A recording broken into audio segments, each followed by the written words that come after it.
Howdy, folks. It's Thursday, May 5th. I'm Jacob Cohen here with Hustle writer Juliet, Bennett, Rylah, and this is the Hustle Daily Show. Later in today's episode, are we back in 2019? Because it sure feels like it in a lot of ways. Look at the numbers and you'll see hand sanitizer and Netflix are kinda on the way out, and gyms and concerts are very much in. What's going on with consumer habits? We are going to discuss, but before we get into that, as always, here are a few things you should know. Let's get crack-a-lackin'. Juliet, what are you looking at? I'm looking at an update to something we talked about before. TurboTax has agreed to a $141 million settlement to be paid out to about 4.4 million taxpayers who were unfairly charged for tax prep services in tax years 2016 to 2018. So we talked about this before, but many Americans are actually eligible for free tax prep, and that's thanks to the IRS Free File program. But they would never know it. They would never know it. The compromise dates back to 2002. IRS made this compromise with software companies like TurboTax, saying they would not develop their own software for online tax prep service if the companies would provide free prep to low and middle income taxpayers. Okay. So I don't know about you, but I've paid for my taxes pretty much every year that I've had 1099s, which is like all of them. I did not know this, that I could get them done for free for several of those years. Yeah. So basically back in March, the SEC accused TurboTax of running ads promising free prep and then funneling people into paid services. So in reality, TurboTax's free prep is only if you have a simple return. So if you have a 1099, that means like if you are a gig worker of any kind, you work for Uber, you're a freelance journalist, as I was for many years, it's not free. But these ads would be like, I don't know if you've seen him. One was like a aerobics instructor, and he was just saying free, free, free, free. Like, I didn't see that one. I saw the one where it was a cattle auctioneer or something like that. And he was going, and a free this, and a free that, and a free, free, free. Right. So basically, TurboTax is like, come here, get your taxes in for free. And then you'd start doing them. And then you'd have some situation where they'd be like, you actually have to pay. So basically, this settlement is kind of the end of this whole saga. They've agreed to stop the ads, but have admitted no wrongdoing. They maintain that like people had filed for free and, you know, it wasn't misleading. But basically, if you're one of those taxpayers, you could get a check for $30 per year you were charged. How lovely. A little bait and switch turns into a little cash. Yeah. And I feel like I paid more than $30 for those services, but it's not nothing. Yeah, for sure. And what about you? What have you been reading today? So I was following some updates on Wordle. Remember Wordle? Do you still play Wordle? Did you play Wordle? I play Wordle every day. It's like the first thing I do to get my brain working. Wow. I mean, I understand it, but I was following Wordle this week because the New York Times had their earnings call this week. And so just to recap a little bit, it did not take long for Wordle to blow up after it launched back in October 2021. It attracted millions of players. It saw 23.5 million tweets of people just sharing their Wordle scores. That's like insane. Yeah. But in the 3 months since the New York Times bought it, which was back in January, for I believe a price in the low seven figures, you might be wondering what's happened since, right? What did they do to it? Has it actually been a good investment?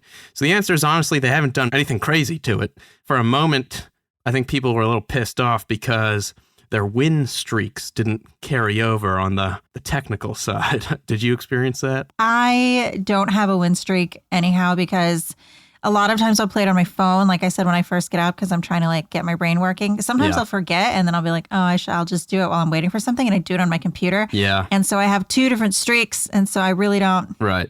I really don't pay attention. All right. Well, some people were annoyed about that, but I think it was fixed as far as I am aware.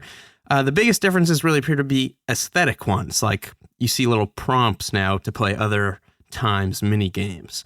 But in terms of whether Wordle was a good investment for the New York Times, yes, I think it was a very good investment. In the company's earnings call Wednesday, the CEO said Wordle brought an unprecedented tens of millions of new users to the Times, and that undoubtedly helped spur what they said was a record quarter for its game division and the addition of almost 400,000 new digital subscribers. Wow.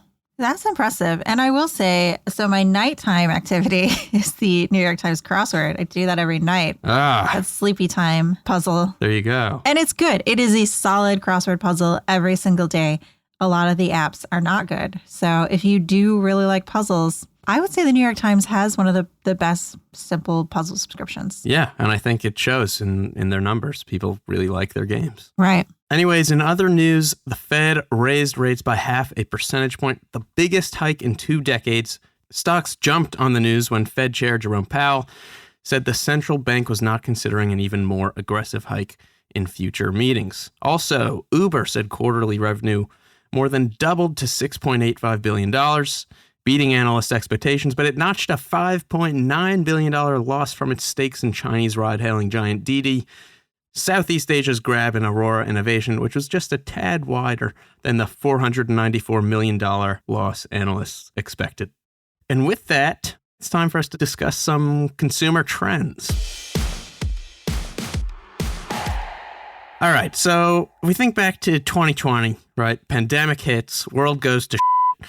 Many said the way we live will change permanently. But if you look at some of the data, just what's going on, not even the data, you just look outside and what's going on in life right now, we're not just getting back to so-called normal in many cases, but we're actually breaking records. Look at Live Nation Entertainment, for example. They own Ticketmaster. They said concert ticket sales were up 45% this past February compared with February 2019.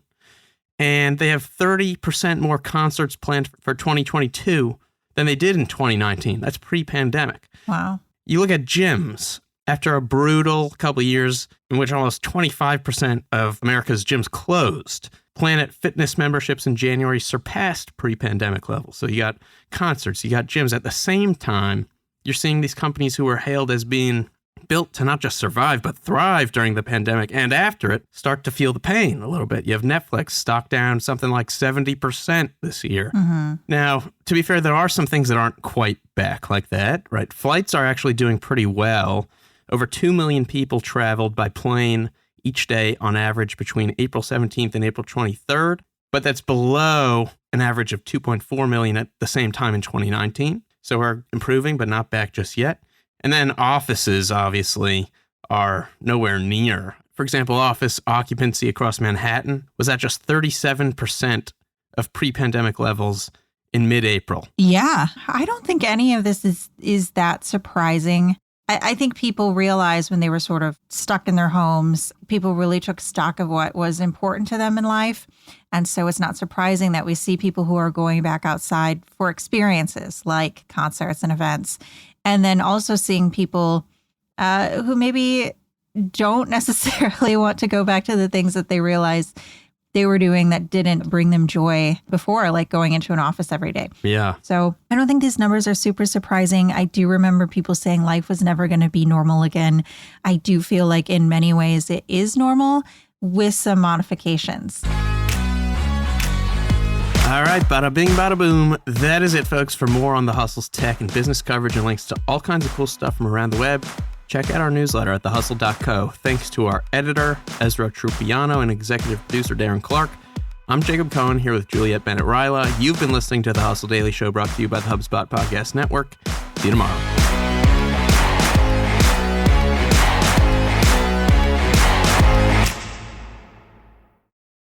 Hey guys, if you listen to the Hustle Daily Show on Google Podcasts, we want to let you know that the option will no longer be available pretty soon. Google is sunsetting its podcast app sometime in early 2024 in favor of YouTube Music, and we want to give you a heads up before it's too late, since that time's almost here. The Hustle Daily Show is available everywhere and anywhere that you listen to podcasts, like Apple Podcasts and Spotify. If you're using YouTube Music, we are there as well. If you're an Android fan, there are plenty of apps like Overcast, Pocket Casts, Player FM, and more. So just search for us wherever you decide to listen to your favorite podcasts.